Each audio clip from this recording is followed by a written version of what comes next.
بچہ جو اپنے باپ کے ساتھ سفر پر روانہ، جیسے بچوں کی عادتیں ہوتی کہ بابا جان میں نے بھی آپ کے ساتھ جانا ہے.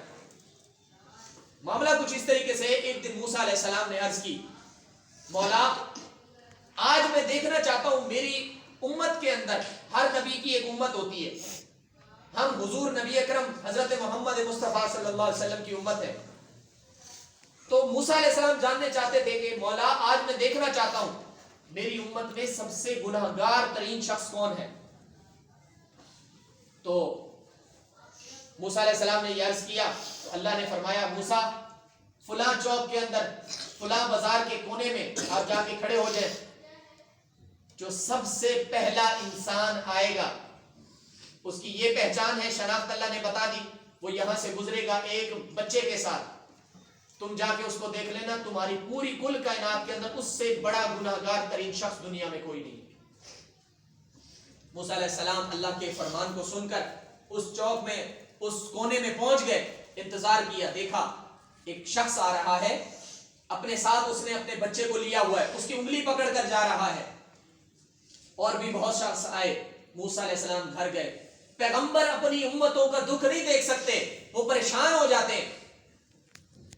جب نبی خدا پر موسیٰ علیہ السلام پر یہ کیفیت طاری ہوئی، پریشان ہوئے کہ اس شخص کو معلوم ہی نہیں ہے یہ کائنات کا سب سے گناہگار ترین شخص جا رہا ہے، پتہ نہیں اس کے اوپر کس وقت عذاب مسلط کر دیا جائے، کس طرح کی مصیبت پہ گرفتار ہو جائے، اس کو پتہ ہی نہیں، اس نے معافی تک نہیں مانگ سکا ہے.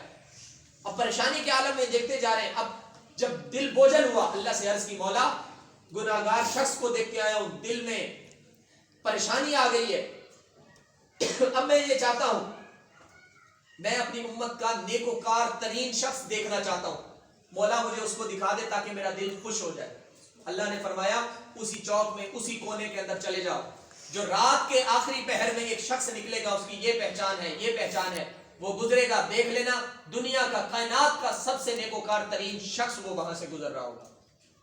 موسیٰ علیہ السلام اسی کونے میں پہنچ گئے، کھڑے رہے، انتظار کرتے رہے. لوگ کام سے واپس آتے گئے، ایک کے بعد ایک، ایک کے بعد ایک، یہاں تک کہ موسیٰ علیہ السلام نے دیکھا کہ جس شخص کو انہوں نے صبح دیکھا تھا وہ شخص آخر میں آ رہا ہے، اس کے ساتھ ایک بچہ بھی ہے، لوٹ کر آ رہے ہیں. اب دیکھنے کس کو گئے؟ کائنات کے سب سے نیکوکار ترین شخص کو. موسیٰ علیہ السلام نے کہا بھئی یہ تو میں صبح دیکھ گیا ہوں، ہو سکتا ہے آخری کوئی اور ہو، کیونکہ یہ تو کائنات کا گناہگار ترین شخص ہے، اب میں دیکھ رہا ہوں نیکوکار کو، تو وہ کوئی اور ہوگا. موسیٰ انتظار میں، اس شخص کے بعد کوئی اور شخص نہ آیا. رات گزر گئی. موسیٰ علیہ السلام اللہ کی بارگاہ میں عرض کرتے ہیں اے اللہ یہ کیا ماجرا ہے؟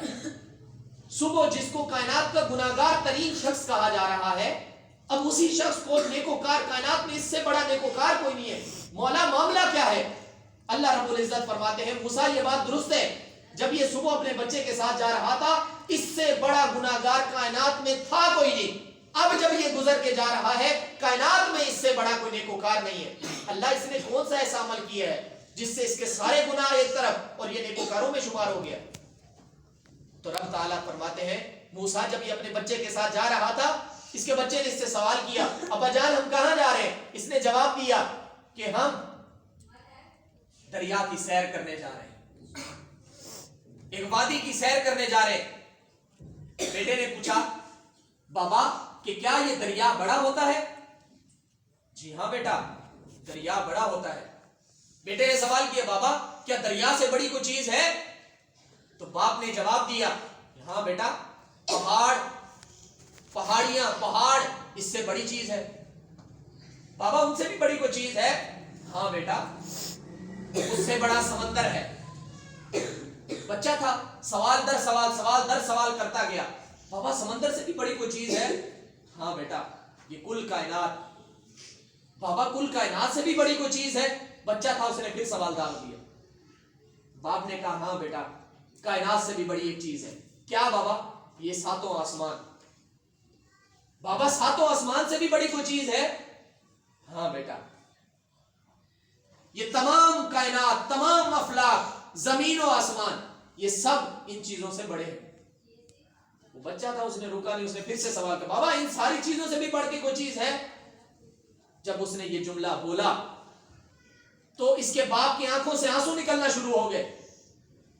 اس نے کہا بیٹا اس پوری کائنات کے اندر سب سے زیادہ بڑی جو چیز ہے وہ تیرے باپ کے گناہ ہے.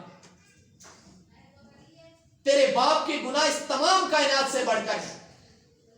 وہ بچہ تھا, اس نے پھر سوال کر دیا. اس نے کہا بابا آپ کے گناہوں سے بھی بڑی کوئی چیز ہے؟ تو باپ نے جو جواب دیا, اللہ فرماتے ہیں موسیٰ مجھے حیا آ گئی اس کے باپ کا جواب سن کر. وہ کہتا ہے کہ ہاں میرے گناہوں سے بھی بڑھ کر اگر کوئی بڑی چیز ہے تو وہ میرے رب کی رحمت ہے. سبحان اللہ. اے موسیٰ مجھے اب حیا آ گئی ہے. میرے فرشتوں کو کہا فرشتوں جو تم نے اس کے نامہ اعمال میں گناہ لکھے ہیں ان کو بدل دو. آج کے بعد یہ کائنات کا نیکوکار ترین شخص ہے.